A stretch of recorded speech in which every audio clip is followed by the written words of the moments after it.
Alors, on va regarder un peu justement les possibilités thérapeutiques dans l'insuffisance cardiaque et notamment chez nos patients fragiles. Alors, en mois d'août, on vient de publier l'enquête qu'on fait avec la SFGG, l'enquête PUG sur l'insuffisance cardiaque en gériatrie. À votre avis, c'est quoi la prévalence de l'insuffisance cardiaque dans les services de gériatrie en France? 60%? 80? Ah, vache. Alors en fait, ça dépend. Le problème, c'est qu'on a fait une enquête un jour donné, donc il faut tomber le bon jour quand même, hein. Donc, quand on regarde valeur, donc ça c'est, vous savez pas combien c'est, du coup on voit pas, mais c'est 20%, 21% quand on prend tout service. Par contre, c'est effectivement quand on prend le court séjour c'est plus fréquent, c'était près de 30%. Un patient sur 3 insuffisant cardiaque dans les services de gériatrie et un petit peu moins quand on regarde en EHPAD.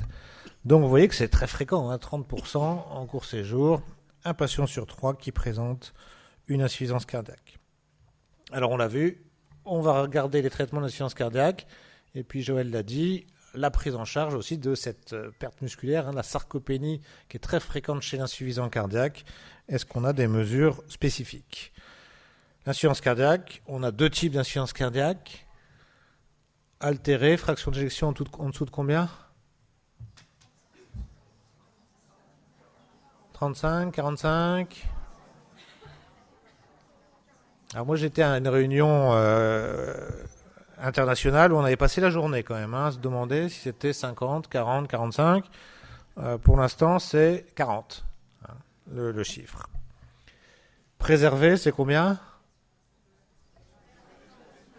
C'est là que c'est plus compliqué, c'est 50. Et donc entre 40 et 50, c'est entre les deux, c'est quand même plutôt altéré quand même, hein. Mais dans les définitions, ça s'appelle moyennement altéré entre 40 et 50. En dessous de 40, altéré. Après, donc, on a deux types de traitements pour la préserver et pour la altérer. Pour la altérer, en dessous de 40, on a un schéma qui est maintenant bien connu, bien codifié. Pour la préserver, c'est moins bien codifié. Donc on va commencer par le plus simple pour la altérer. Ça, c'est les recommandations, Société européenne de cardiologie. Tout ce qui est indiqué de niveau maximum de recommandation, c'est en vert, hein, grade 1. Classe 1, c'est le maximum, c'est ce qu'il faut faire. Et vous voyez que le traitement, c'est on donne des diurétiques en phase aiguë, et en phase chronique, c'est IEC bêta-bloquant. Ensuite, si le patient reste symptomatique, ou s'il a une effet encore plus basse, on va rajouter un anti-aldostérone. Et puis ensuite, si le patient reste symptomatique, on va remplacer l'IEC par l'Entresto, hein, inhibiteur de la néprédisine. Donc ça, c'est le schéma. En gériatrie, cette phase-là est un peu sioux, parce que vous associez un IEC et un anti-aldostérone. Et donc si notre patient qui est fragile fait une déshydratation, fait une fièvre, fonction rénale va monter, hyperkaliémie, et on risque d'être gêné. Donc autant chez les jeunes, il n'y a pas de problème, il faut faire cette phase-là, autant chez nos patients très âgés, on a toujours un peu peur d'associer l'IEC et l'anti-aldo. Et donc avant on le faisait, mais c'est vrai que depuis qu'on a la possibilité de mettre l'Entresto à la place de l'IEC, c'est plus simple, le traitement devient bêta-bloquant, Entresto, c'est plus simple comme thérapeutique. Alors, chez les patients fragiles, on a des études, hein. Ça c'est une étude européenne à laquelle j'avais participé, c'était déjà il y a plus de 10 ans. On n'avait pris que des patients très âgés en Europe, hein, 3000, et on regardait qu'est-ce qui était associé à une diminution de la mortalité quand ils prenaient des bêta-bloquants et des IEC. C'est logique, ça fait partie des recos, mais là, c'est pareil que tout à l'heure, c'est des données de vraie vie. On voyait que même chez des patients très âgés, IEC bêta-bloquants, ils meurent moins. Ça, c'est la photographie de l'article qu'on a publié donc au mois d'août sur qu'est-ce qui se passe en France. Alors, est-ce que les patients insuffisants cardiaques reçoivent IEC bêta-bloquants? Alors, ils reçoivent surtout des diurétiques. 80% de diurétiques. Surtout quand la fraction d'éjection est basse, vous voyez, quand elle est préservée, il y a moins de diurétiques. Le numéro 2 après, c'est le bêta-bloquant quand la fraction est altérée, 70%. Vous voyez que préservé, c'est que 50%. Et puis les IEC, on aime moins visiblement en gériatrie, puisque c'est que 50% des gens qui ont des IEC. Et alors, normalement, il faut avoir bêta-bloquant IEC, quand on est fraction réduite, en foncé là, bêta-bloquant IEC réduite, c'est 40%. Donc vous voyez, on n'est pas optimal dans nos traitements. Ça, c'est ce qu'on en fait en France un jour donné. Donc on voit bien qu'on peut faire mieux. Alors des fois, on ne met pas parce que les IEC sont mal tolérés, des hypotensions, tout ça. Mais quand même, il y a 60% des gens qui n'ont pas le traitement optimal. Alors justement, le fait qu'il y ait des nouvelles possibilités thérapeutiques et qu'on puisse donner donc le sacubitril, valsartan, l'Entresto, vient de cette étude qui a été publiée dans le New England 2014, où on compare l'Entresto non pas à du placebo, mais au traitement de référence qu'était l'IEC. Et par rapport à l'IEC, vous voyez qu'il y a 20% mortalité toute cause ou hospitalisation pour insuffisance cardiaque. Donc c'est important, 20% en moins par rapport à l'IEC qui lui faisait déjà 30% de mieux que le placebo. Mais là, c'est pas par rapport à du placebo, c'est par rapport à la référence, ça fait encore mieux. Et c'est pour ça que les recommandations nous disent on met l'IEC et on remplace ensuite par de l'Entresto. Ça, c'est parce que l'étude avait été faite comme ça, c'est pour ça qu'on remplace. Les Américains, ils sont les d'emblée, c'est-à-dire ils disent on peut même plus d'IEC, d'emblée l'Entresto. Nous, comme les recommandations pour l'instant, c'est d'abord l'IEC. Si le patient reste symptomatique, on le remplace par de l'Entresto. On a des données chez des patients de plus de 75 ans, vous voyez 1500, et sur tous ces critères, mortalité cardiovasculaire, hospitalisation pour insuffisance cardiaque, dans le groupe des plus âgés, c'est toujours mieux sous le rouge, l'Entresto, que sous l'IEC. Pour tous les paramètres, vous voyez, le bénéfice, il s'observe chez les jeunes et chez les plus âgés. Ce qui est intéressant, c'est que vous savez qu'il y a 3 dosages d'Entresto et que chez les patients les plus âgés, comme il y a une altération de la fonction rénale, on commence par le premier dosage, 24-26, et que là où on a eu une publication dans l'article, Princeps, ça marche, toutes les doses marchent. Là, vous voyez qu'on est à cette dose 24-26, il y a toujours 21% de réduction du critère principal. Donc, même la petite dose suffit. Après, si on peut augmenter la dose, on passe à la dose supérieure. Vous voyez qu'on a toujours un bénéfice. Et puis, la dose optimale, c'est vrai que chez les patients les plus fragiles, souvent, moi, dans mes patients, des fois, j'arrive pas à monter à la dose complète et que je monte à la 49-51, qui est la dose standard. La complication, pourquoi des fois on n'arrive pas à monter à la dose complète, c'est que ça peut donner des hypotensions, l'Entresto, qui ne sont pas forcément des hypotensions orthostatiques, comme on a parlé tout à l'heure, mais c'est plutôt des hypotensions, parce que c'est un hypotenseur, donc ça marche très bien, ça fait baisser la tension. Eh bien, il faut savoir que même chez des patients fragiles qui ont eu des hypotensions, quand on regarde ceux qui ont eu des hypotensions, à la fin on regarde les morts, il y a eu toujours moins de morts sous Entresto que sous IEC. Donc même quand il y a une hypotension, qui n'est pas forcément orthostatique, quand il y a une hypotension, eh bien, à terme, il y a un bénéfice du médicament par rapport à l'IEC. Et puis il y a d'autres paramètres sur lesquels l'Entresto est intéressant pour nos patients gériatriques, c'est la fonction rénale. Pourquoi est-ce que dans l'enquête, là on voit qu'il y a si peu de prescriptions d'IEC, c'est qu'on a toujours peur des problèmes de fonction rénale, de kaliémie. Et bien avec l'Entresto, vous voyez, ils ont regardé des non-diabétiques ou des diabétiques dans l'étude, et à chaque fois quand on a le sacubitril, l'Entresto, vous voyez qu'on a moins d'altération de la fonction rénale, elle s'altère au cours du temps, mais moins que sous IEC. Et ça c'est pareil, ici on n'est pas diabétique, ici on est diabétique, ils altèrent plus leur fonction rénale, mais toujours moins sous Entresto que sous IEC. Donc c'est intéressant, il y a moins d'altération de la fonction rénale chez nos patients âgés, c'est très intéressant. Et puis, je ne l'ai pas montré, mais il y a aussi moins d'hyperkaliémie sous Entresto que sous IEC. Ce qui est important, comme tout à l'heure, je vous ai montré les données de la vraie vie avec les anticoagulants, on commence à avoir des données de la vraie vie avec l'Entresto. Et ça, c'est très important. On voit bien en gériatrie, au début, on s'est un peu méfié, on n'a pas mis les AOD, puis quand les données de la vraie vie sont arrivées, on a prescrit les AOD. Là, on a la même chose qui se passe avec l'Entresto.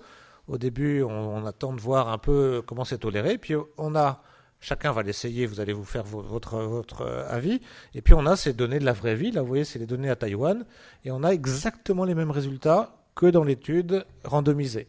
Vous prenez mortalité cardiovasculaire, hospitalisation pour insuffisance cardiaque, il y en a moins sous Entresto que les traitements classiques de l'insuffisance cardiaque où il n'y avait pas d'Entresto. Mortalité, il y en a moins. Hospitalisation, il y en a moins. Mortalité toute cause, il y en a moins sous Entresto que sans Entresto, et même la mort subite. Donc vous voyez qu'on retrouve exactement les mêmes résultats.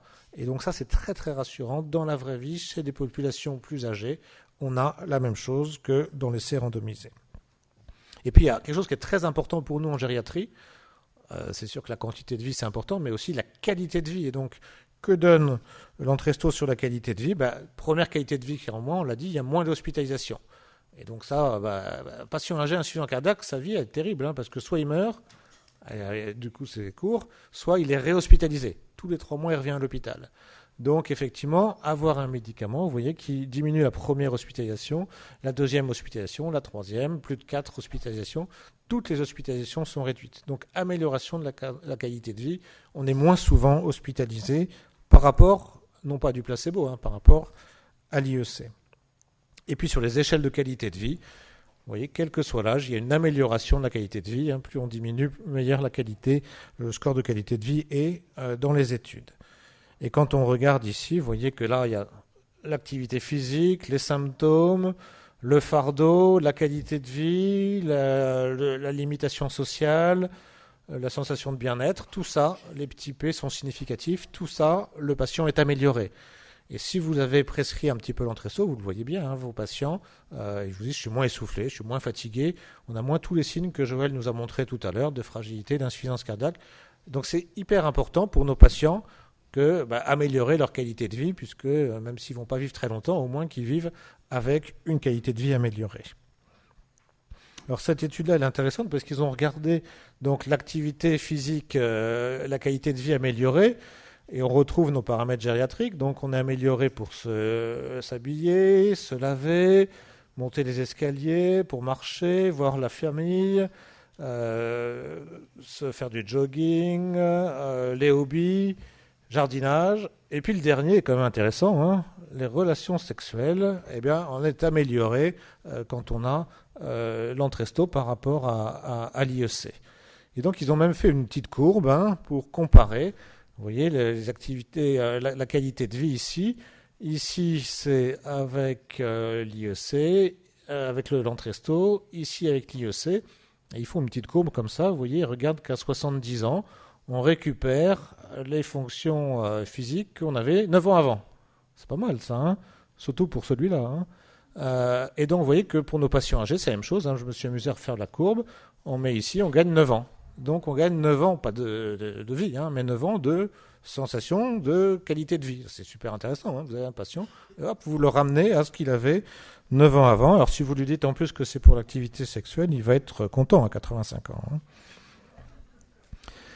Autre point pour améliorer la qualité de vie, on en a parlé tout à l'heure, c'est carence partiale. Henri nous l'a montré tout à l'heure.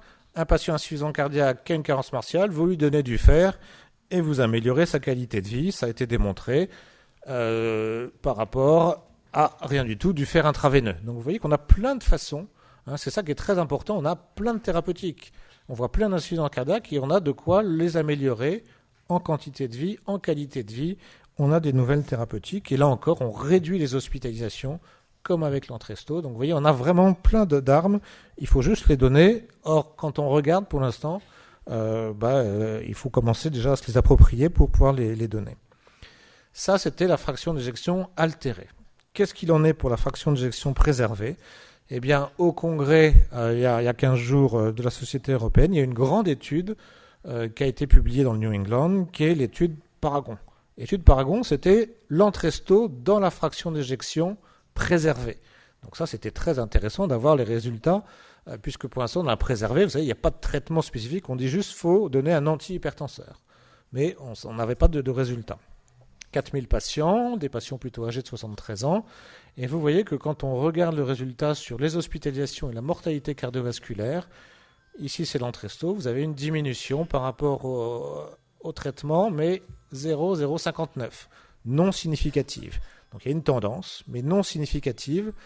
Et vous voyez que le truc, c'est que la comparaison, c'est pas moi qui sonne là-dessus, la comparaison là d'Entresto est par rapport à du Valsartan et pas du placebo. Or, On aurait pu donner du placebo puisqu'il n'y a pas de traitement spécifique, mais ça a été donné par rapport à du valsartan qui était donné jusqu'à 320 mg par jour. Donc c'est un comparateur qui est hyper puissant. Et vous voyez que la différence, parce que là du coup il y a aussi le valsartan, il y a juste le sacubitril en plus. On voit bien une différence, puisque ça c'est des courbes d'essai positifs, mais pas suffisamment pour dire que c'est significatif. Donc on n'a pas de traitement toujours spécifique de l'insuffisance cardiaque à fraction d'éjection préservée. Il y a juste une tendance. Il y a un sous-groupe où ça marche mieux, où là vous voyez qu'il y a une interaction qui va être significative, c'est les femmes. Vous voyez qu'autant les hommes, ça coupe la barre du 1, il n'y a pas de différence du tout. Autant pour le groupe des femmes, on est ici à près de 30% d'amélioration sur le critère principal. Donc est-ce que ça marche mieux chez les hommes ou chez les femmes? C'est pas un résultat qu'on a déjà vu dans la science cardiaque où ça marche chez les femmes et pas chez les hommes. Alors, il y a une explication, mais on ne sait pas si elle est vraie.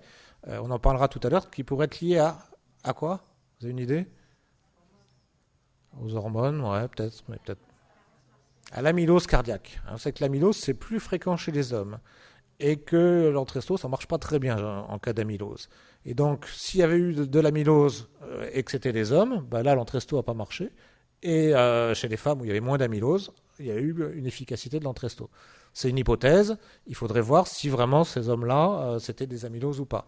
Mais malheureusement, il n'y a pas eu, on verra tout à l'heure comment faire le diagnostic, mais il n'y a pas eu les tests diagnostiques pour en être sûr. Et deuxième résultat, c'est que vous voyez que la médiane de fraction d'éjection était à 57%. Et que quand on est en dessous de 57%, vous voyez que ça marche, et que c'est quand on est au-dessus de 57% que ça ne marche pas. Donc on voit bien que la limite de 40%, c'est pour ça que je vous disais 40% jusqu'à 50%, on voit bien qu'on est toujours quand même sur la fraction qui est en fait un peu altérée, et que c'est vraiment au-dessus de 50-55 que c'est autre chose, c'est la fraction préservée. Si on s'intéressait, et les autorités sont en train de s'intéresser à ça, c'est-à-dire que dans l'insuffisance cardiaque, pour l'instant, on a toujours mis le critère principal, mortalité, hospitalisation. Mais la qualité de vie est quand même quelque chose de majeur chez nos patients âgés. Si le critère principal avait été la qualité de vie, l'étude aurait été positive, puisqu'il y a une amélioration de la qualité de vie avec Entresto dans l'insuffisance cardiaque à fraction préservée. Mais c'était un critère secondaire. Donc le principal est négatif. Le secondaire, la qualité de vie est améliorée, mais ce n'était pas le critère principal. Vous voyez que là encore, un truc intéressant, c'est l'aggravation de la fonction rénale. Je vous dis, il y a moins d'aggravation de fonction rénale sous Entresto, 0,5, ça fait 50% d'altération en moins de la fonction rénale. Là, il y a eu 2,7%, là, il y a eu seulement 1,4% d'aggravation de la fonction rénale. Donc le profil qu'on avait observé est toujours retrouvé. La tolérance est bonne, Toujours, il y a plus d'hypotension, 15% contre 11% ici. Ça, c'est un effet, je vous dis, c'est un hypotenseur. Par contre, moins d'insuffisance rénale. On retrouve de façon significative, il y a moins d'insuffisance rénale, il y a 200 de créate, 14 contre 11, et moins d'hyperkaliémie, 15 sous valsartan et 13 sous Entresto. Donc, on retrouve exactement les mêmes résultats que dans l'étude, dans la fonction altérée. Donc les conclusions qui ont été présentées au congrès, donc vous voyez là vous avez l'article, 10 jours après sa publication dans le New England, on observe une réduction de 13% qui est modeste et donc qui n'est pas significative. Elle n'est pas nulle, mais elle n'est pas significative sur le plan statistique. Sur le plan méthodologique, c'est vrai qu'on peut se dire pourquoi est-ce qu'ils ont fait la comparaison par rapport à un truc super efficace du valsartan à 320 mg, qui est déjà un traitement que nous, on ne met pas à nos patients. À 320, c'est énorme. Nous, nos patients, ils ont plutôt 40, 80 de Tareg. Donc, il y a eu un traitement majeur en comparateur, ce qui peut avoir desservi l'efficacité de l'Entresto. Quand on regarde les critères secondaires, il y a un bénéfice sur les symptômes, la qualité de vie. C'est quand même intéressant, mais c'était malheureusement pas le critère principal. Et on voit qu'il y a un sous-groupe où ça marche, c'est les femmes, fraction d'éjection jusqu'à 57%. Donc ça, c'est aussi une piste pour l'avenir. Deuxième partie pour terminer, c'est on traite l'insuffisance cardiaque, mais Joël nous a bien dit, chez ces patients fragiles, il faut s'intéresser aux muscles. Et donc, il y a le muscle cardiaque, mais il y a aussi le muscle squelettique. Qu'est-ce qu'on peut faire pour traiter la sarcopénie ? C'est Noël, là, on dirait les chants de Noël, le truc là, qui sonne. Alors, pour traiter la sarcopénie, pour l'instant, on a possibilité d'exercice physique et traiter la dénutrition. Donc ça, le gériatre, il sait très bien faire. Et donc vous voyez que ça, c'est toute cette partie-là. Si le cardiologue est tout seul et qu'il n'y a pas l'avis du gériatre, il va bien faire la partie insuffisance cardiaque, mais toute la partie comment on fait l'activité physique adaptée ou les conseils nutritionnels, tout ça sera peut-être pas fait. Il y a maintenant des études randomisées qui montrent bien, vous voyez, on regarde des insuffisants cardiaques, en particulier fraction d'éjection préservée. Quand on fait de l'activité physique, on améliore la consommation en oxygène, le pic de VO2, et on améliore, ici c'est le score de Minnesota sur la qualité de vie. Donc il n'y a pas de données de mortalité, mais en qualité de vie, de faire proposer l'activité physique, c'est majeur.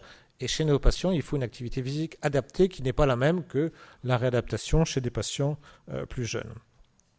La kiné respiratoire aussi, vous voyez que cette training inspiratoire du muscle améliore ici la VO2, la consommation d'oxygène, et pareil, la distance de marche. Donc toute cette prise en charge de la sarcopénie sur l'activité physique est absolument majeure.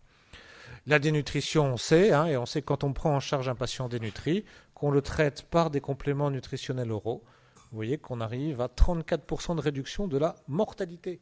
C'est majeur, c'est autant que l'Entresto. Donc notre action sur la dénutrition chez ces patients insuffisants cardiaques fragiles est majeure.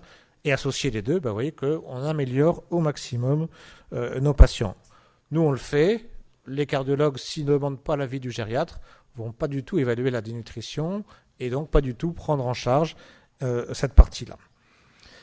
Un traitement qui peut agir sur le muscle qu'on ne connaît pas forcément. Quand vous donnez un IEC, vous dites « je joue sur le muscle cardiaque ». Eh bien, en fait, quand vous donnez un IEC, vous jouez vraiment sur le muscle cardiaque, mais aussi sur les muscles périphériques. Ça a été montré par des faits notamment sur la capacité oxydative musculaire.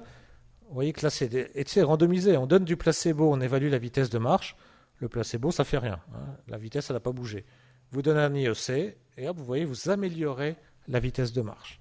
Même chose dans cette étude-là, vitesse de marche, on donne du placebo, rien. On donne un IEC, on améliore. Donc vous voyez tout l'intérêt quand on a donné un bloqueur du système rénine-angiotensine, c'est qu'on a potentiellement aussi cet effet additif. J'améliore le cœur, mais je vais aussi améliorer probablement le muscle périphérique. Et donc le rôle du gériatre devient majeur dans la prise en charge de l'insuffisance cardiaque. Et toutes les recommandations, que ce soit la HAS, les recommandations de la Société européenne disent le gériatre il est là. Le gériatre, il est là. Il faut que le cardiologue ait mettre en place des filières cardio-gériatriques pour que chacun se complète. Le cardiologue, les médicaments, le gériatre, la prise en charge de la fragilité. Alors, c'est ce que nous, on a mis en place à Broca, un hôpital de jour d'évaluation cardio-gériatrique.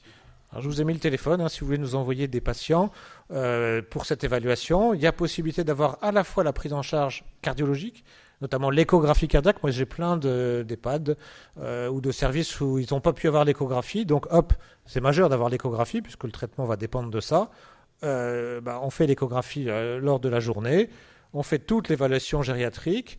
Et puis, on augmente les médicaments bêta-bloquants IEC s'il y a besoin. On introduit l'Entresto s'il y a besoin. On fait une perfusion de fer s'il y a besoin.